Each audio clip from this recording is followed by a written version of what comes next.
session transfusion que j'ai la chance de modérer avec le professeur Eric Kipnis. Et la première intervenante, c'est le docteur Catherine Barret, qui est ravie de parler, elle adore ça. Mais elle parle d'un sujet qu'il connaît bien, hein, la récupération de sang en péropératoire. Et je me rappelle quand elle avait quitté les urgences pour arriver en mater, elle était partie avec son cell saver en disant ça va le faire. Donc Catherine, on te laisse la parole. Merci beaucoup. Je remercie, bonjour à tous, je remercie le comité d'organisation, le comité scientifique de m'avoir invité à vous parler du cell saver. Effectivement, c'est mon petit dada. Le titre Quoi de neuf, c'est un petit peu provocateur en fait, parce qu'on parle quand même d'une technologie qui date de 1960 dans sa version moderne, qui a presque 2 siècles dans ses balbutiements. Et finalement, la seule chose qui est vraiment nouvelle, c'est qu'enfin on a des recos qui s'adaptent un petit peu à ce qu'on fait en pratique. Alors, j'ai pas de conflit d'intérêt pour le cell saver. Donc, on dit cell saver, mais en fait, on pense récupérateur de sang péropératoire avec lavage. Donc, très rapidement, ces systèmes que vous connaissez, où on récupère le sang du site opératoire à travers une canule avec éparination, et puis c'est récolté dans un réservoir qui contient déjà un premier filtre, souvent de 120 microns, parfois de 40. Ce réservoir, le contenu du réservoir va être centrifugé, ce qui permet de séparer les globules rouges qui vont être lavés, puis reconcentrés, et on les récupère dans une poche qui est prête à retransfuser au patient. Et puis pour les déchets, tout ce qui est déchets, donc l'héparine, l'hémoglobine libre, les protéines plasmatiques, les antibiotiques, la grande majorité des plaquettes et des globules blancs vont être éliminés dans une poche à déchets. Alors je le précise parce qu'il y a un tout petit nouveau qui vient d'arriver sur le marché dans les récupérateurs de sang péropératoire, qui n'est pas du tout sur la même technologie. C'est le SEIM qui est développé par une société française, ICEP, qui lui est basé sur la filtration à travers une cartouche. Et donc on récupère également des globules rouges en quantité un petit peu moins concentrée, mais sa particularité c'est surtout qu'on va récupérer des plaquettes, 7 à 10 fois plus de plaquettes qu'avec les autres cell savers classiques. Et donc du coup un intérêt, pour l'instant il se positionne, c'est vraiment tout le début, il y en a un qui vient d'arriver en chir cardio, il se positionne en chirurgie cardiologique parce que c'est là où finalement on a le plus de transfusions plaquettaires.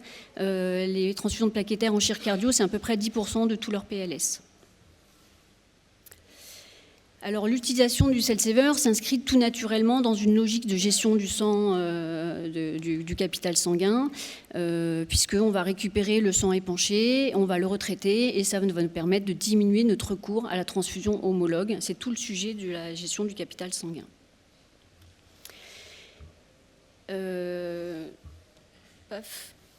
Du coup, c'est bien établi que le cell saver permet de diminuer ce recours à la transfusion homologue.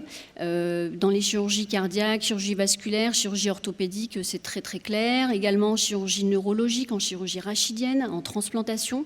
Et finalement, c'est à peu près 20 à 85% des diminutions de recours à la transfusion homologue dans ces chirurgies, en fonction du type de chirurgie et en fonction du type des études. Et pour ce qui est des césariennes, aussi, on a pu montrer une diminution du recours à la transfusion, notamment dans cette méta-analyse récente de Neil qui regroupe 3000 césariens, plus de 3000 césariennes randomisées avec et sans cell saver. On voit une diminution du recours à la transfusion homologue de 68%. Et dans cette autre méta-analyse au Boré, qui s'intéresse, lui, à toutes les patientes qui ont été transfusées au décours d'une césarienne, donc soit cell saver, soit transfusion homologue. Ce qu'ils retrouvent, c'est que les patientes qui ont bénéficié d'un cell saver ont un taux d'hémoglobine, un taux d'hématocrite qui sont bien meilleurs, un retour à la maison plus rapide et moins de complications liées à la transfusion.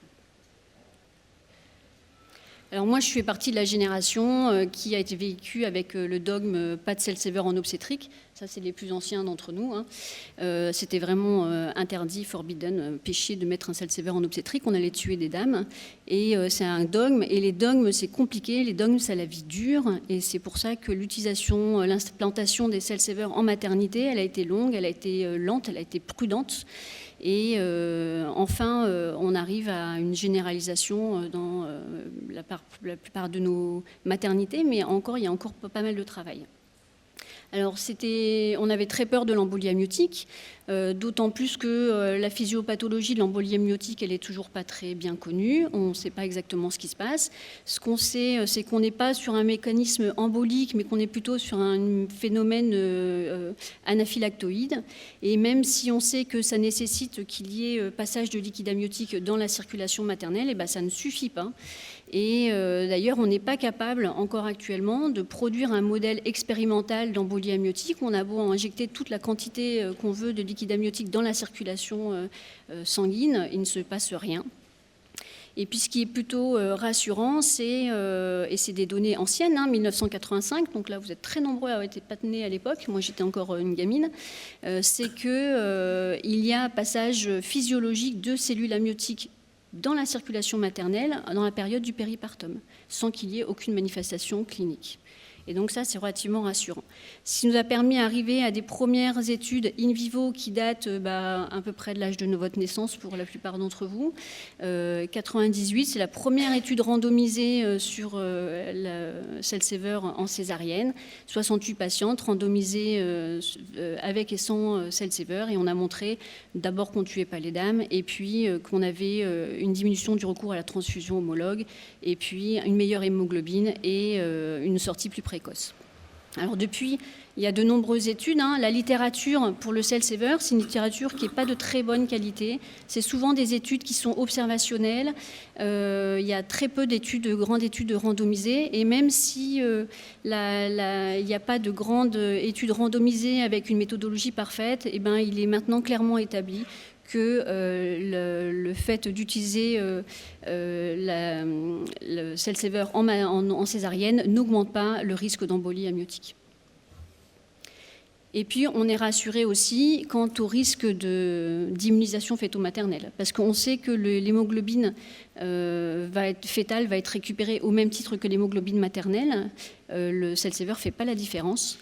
Et donc, du coup, on se pose la question de ce risque d'immunisation. Et il apparaît que le fait d'utiliser un Cell-Saver en césarienne n'augmente pas le risque d'immunisation fœto-maternelle, pas plus que ce qui arrive dans une grossesse normale avec un accouchement normal.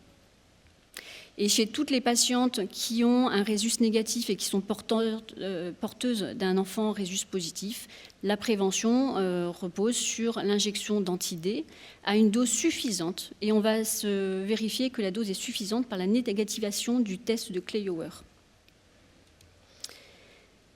Alors enfin, en 2022, on a cette petite phrase de l'HAS qui fait bien plaisir, qui nous autorise à utiliser le Cell-Saver en obstétrique et ça fait quand même 18 ans qu'on l'attendait. Alors en pratique, on va utiliser en obstétrique les césariennes pour toutes les césariennes à risque hémorragique, pour les refus transfusionnels, pour les groupes rares. Et puis on peut en obstétrique utiliser au choix une ou deux aspirations. Avec une aspiration, vous allez récupérer plus de sang. Avec deux aspirations, vous allez un peu mieux savoir qu'est-ce qui est effectivement du sang et qu'est-ce qui est du liquide amniotique. Donc ça dépend un petit peu des circonstances. Et en tout cas, on va utiliser un filtre simple de 40 microns qui peut éventuellement, maintenant dans les nouveaux réservoirs sur certaines machines, être intégré directement au réservoir. Et puis sinon, on va le rajouter avant la poche à transfusion. Et en tout cas, les filtres à déleucocytés ne sont plus recommandés en obstétrique. Ils n'ont pas fait preuve de leur efficacité. Ça, c'était pour l'obstétrique. Maintenant, on va parler cancer. Alors, cancer, c'est en fait le cheminement, le raisonnement pour l'implantation du Cell-Saver en chirurgie carcinologique. Elle suit exactement le même raisonnement que ce qui a été pour l'obstétrique. On sait qu'il y a des cellules cancéreuses qui se baladent dans la circulation des patients qui sont atteints d'un cancer. On sait qu'il y a essaimage de ces cellules cancéreuses au moment de la chirurgie. On sait que ces cellules vont être en grande partie abîmées et éliminées par le Cell-Saver, et puis encore plus éliminées par les filtres à déleucocytés. Et puis ce qu'on sait aussi, c'est que de toute façon, on peut injecter des cellules tumorales dans la circulation sanguine. Ça ne suffit pas à ce qu'elles génèrent des métastases. D'accord ? Il y a moins de 1 pour 1000 des cellules qui vont donner des métastases parce que souvent ce sont des cellules qui ne sont pas arrivées à un stade de maturation où elles sont agressives. Elles n'ont pas les caractéristiques moléculaires nécessaires pour aller s'extravaser et pour aller coloniser. Et encore faut-il qu'elles tombent sur le bon tissu où elles peuvent se répandre. Et puis surtout, on sait que la transfusion homologue est un facteur prédictif de mortalité dans la prise en charge des patients cancéreux. Donc on a tout intérêt à utiliser le cell saver chez ces patients cancéreux. Alors là aussi, le filtre AD-leucocyté, il a montré son efficacité pour éliminer les cellules tumorales. C'est des filtres qui sont extrêmement complexes, les filtres AD-leucocyté. Quand on se penche sur la littérature des filtres AD-leucocyté, il faut s'accrocher. Globalement, il y a pas mal de couches avec des tamisages passifs et puis surtout des couches qui ont des propriétés électrostatiques d'adhésion des cellules. C'est des filtres extrêmement efficaces. Alors, ils ont l'inconvénient de leur efficacité, c'est-à-dire qu'ils vont ralentir, et pas qu'un peu, la transfusion. Alors, avec les nouvelles générations de filtres AD-leucocyté, on arrive quand même à 50 ml minutes, ce qui est déjà pas si mal. Ils réduisent, ils trappent pas mal, ils réduisent, ils captent beaucoup de choses et donc ils captent aussi un petit peu de globules rouges et ils vont trapper pas mal. On va diminuer la quantité d'hémoglobine qu'on va injecter. Et puis surtout, notamment parce qu'on essaye souvent de les accélérer, il y a pas mal de cas d'hypotension sévère, réversible à l'ablation du filtre qui sont décrits, avec probablement des mécanismes d'adhésion plaquettaire et de libération de bradykinine.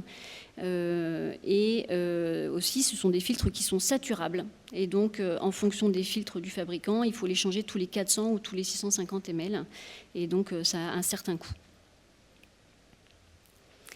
Alors très rapidement, il y a d'autres techniques complémentaires qui ont été proposées pour diminuer la charge tumorale. Notamment, il y a l'irradiation qui a montré son efficacité pour rendre les cellules tumorales inactives par perte de capacité de mitose. En pratique, on les utilise très très peu parce qu'il faut un matériel spécifique, il faut du personnel formé, il faut la radioprotection, c'est un certain temps. Et puis surtout, si on doit le faire à distance, de façon délocalisée et pas directement dans le bloc, on perd tout l'avantage du produit de Cell Saver qui est quand même instantané, sécurisé, chaud, disponible immédiatement. Donc très très peu utilisé. Alors la thérapie génique pourrait fournir une autre piste pour diminuer la charge tumorale século. Ça c'est un article qui est tout frais, qui vient de sortir. C'est l'étude Remove avec le Catuvab. Le Catuvab, c'est un anticorps bispécifique biologiquement modifié qui a été développé en 2009 pour le traitement intrapéritonéal des acides carcinomateuses des cancers épithéliaux. Donc il a un des bras qui cible la protéine EpCAM, qui est cette protéine, cette molécule d'adhésion des cancers épithéliaux. Donc on l'a dans quasiment tous les cancers qui nous intéressent et qui métastasent. Et puis l'autre bras cible les CD3. Et donc en injectant une petite dose de Catuvab dans le réservoir, donc dans l'étude ils attendent 400 ml, puis ils mettent 2,5 microns de Catuvab, ils attendent 30 minutes que l'agglomération se fasse, puis ils procèdent à la centrifugation, puis à la filtration avec le filtre AD-leucocyté, et ils observent 100% d'élimination de ces cellules tumorales sans qu'il y ait de résidus de Catuvab. Si on s'intéresse à la littérature, là encore, elle est assez pauvre en études randomisées et surtout, c'est surtout des études observationnelles. Alors, dans cette méta-analyse qui s'intéresse à la prise en charge de patients qui ont bénéficié d'une transfusion au cours de chirurgie carcinologique, on observe qu'il n'y a pas de différence de survie à 1 an, 3 ans et 5 ans, avec ou sans Cell Saver. Et ce qui est intéressant aussi, c'est qu'il y a une grosse population, plus de la moitié de ces patients sont des patients qui ont une transplantation dans le cadre d'une carcinome hépatocellulaire. Et là, on observe une diminution des récidives à 5 ans chez les patients qui ont eu le Cell Saver. Alors, dans la littérature toujours, cette haute méta-analyse sur 10 ans, avec des reculs qui sont quand même corrects, on retrouve une diminution des récidives et des métastases dans le groupe cell-saver par rapport au groupe non-cell-saver. Et ce qui est intéressant aussi, c'est que dans cette série, il y a une toute petite cohorte pas très grande pour laquelle ils ont utilisé l'irradiation, et plus des 2/3 des patients, ils utilisent un filtre standard et pas de filtre radioleucocité. Il n'y a pas de différence en termes de mortalité ni de durée d'hospitalisation. Du coup, les recos, dans la mesure où ça permet de diminuer le recours à la transfusion homologue, qu'on sait qui est associé négativement à la survenue de récidive chez ces patients dans la prise en charge de cancer, et ben le cell-saver n'est pas contre-indiqué en chirurgie carcinologique. Et dans les recommandations, un peu comme il y avait eu pour les recommandations pour l'obstétrique, eh ben, on voit apparaître que c'est bien de mettre aussi un filtre radioleucocité, même si dans les datas, finalement, sans filtre radioleucocité, ça paraît correct de le faire, ça paraît safe. Toujours ce besoin, ceinture et bretelles, le filtre radioleucocité s'impose en chirurgie carcinologique. Qu'en est-il de la chirurgie contaminée ? Alors en fait, c'est assez habituel. Si on fait l'effort de faire des émocs sur le produit qu'on retransfuse, c'est assez habituel de retrouver des contaminations bactérielles, notamment par des staph coagdeg, par la flore commensale. D'ailleurs, c'est le cas, ça a été montré largement, et c'est le cas en CEC par exemple. En CEC, si vous faites une analyse bactériose sur ce que vous avez, en dehors du fait qu'il y ait un cell-saver, vous allez retrouver plus de 30% de culture positive. Pour autant, aucune étude n'a montré d'augmentation du risque infectieux chez les patients qui avaient été autotransfusés avec du sang contaminé. Alors qu'en chirurgie cardiaque, par exemple, il est clairement établi que l'incidence d'infection du site post-opératoire est dépendante du nombre de culots transfusés, nombre de culots homologues transfusés. Alors, si on s'intéresse au trauma abdo-pénétrant avec plaie digestive, eh ben, pareil, on ne retrouve pas de complications digestives ni de reprise chirurgicale pour un contexte septique.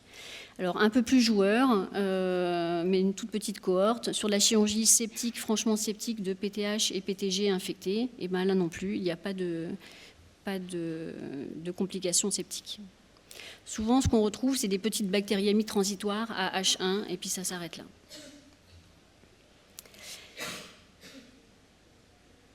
Hop, pardon. Là aussi, les filtres radioleucocités sont proposés pour venir sécuriser l'utilisation du cell-saver, puisqu'ils vont diminuer la charge bactérienne.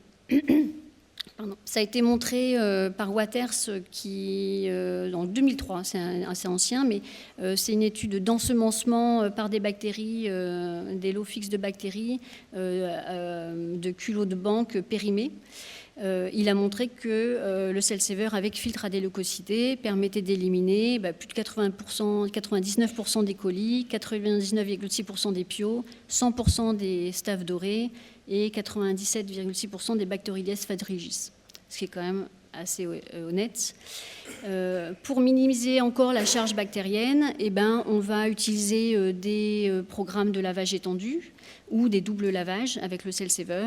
On fera attention à ne pas aspirer la zone purement septique, l'abcès ou les selles directement, ça paraît assez logique. On va utiliser notre antibioprophylaxie et on va être vigilant parce qu'on est bien d'accord que l'antibioprophylaxie, si elle se retrouve dans le bocal de réservoir parce que la perte sanguine est importante, comme il est éliminé, il va falloir redonner des antibiotiques de façon répétée. Et puis, bien sûr, l'utilisation du filtre radioleucocité.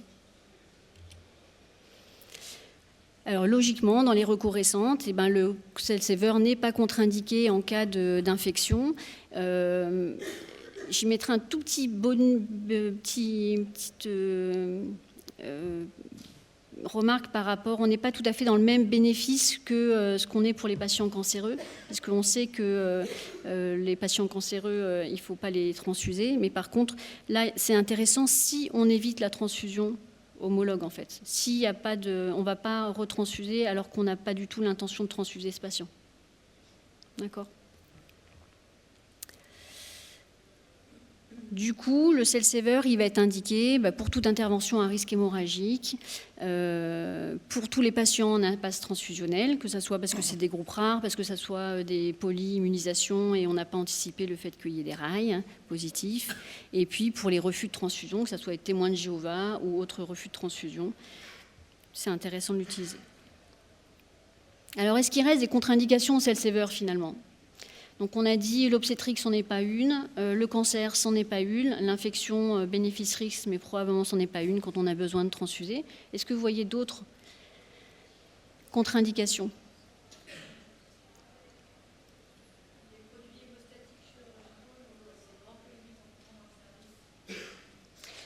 Du coup, Surgicel, choses comme ça ? Et en fait, il ne faut pas aspirer le Surgicel, sinon de toute façon, il a plus son effet si on l'aspire. Logique.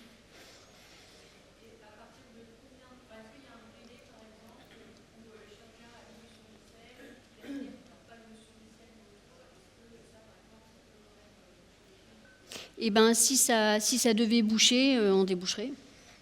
Au pire, vous allez perdre la rentabilité en fait. Est-ce qu'il y a d'autres contre-indications qui vous... Ah, je suis contente que tu parles de drépanocytose. La drépanocytose, ça fait partie des contre-indications relatives. Alors, il y a du pour et du contre. En contre, on va se dire qu'il y a cette hémoglobine S, avec le risque de crise vaso-occlusive. Donc en fait, l'hémoglobine S, elle est très fragile, elle va être éliminée par le cell saver. Du coup, on va avoir une rentabilité entre la quantité de ce qu'on récupère dans le cell saver et ce qu'on va finalement pouvoir retransfuser au patient, qui est très faible, parfois qui est vraiment ridicule. Alors qu'on a, en chirurgie classique, on a un rapport de quasiment 1/3, c'est-à-dire que pour 600 ml de sang récupéré, on a un 200 ml de sang qu'on va pouvoir retransfuser. On est 1/4 un peu en obstétrique parce qu'elles sont plus diluées.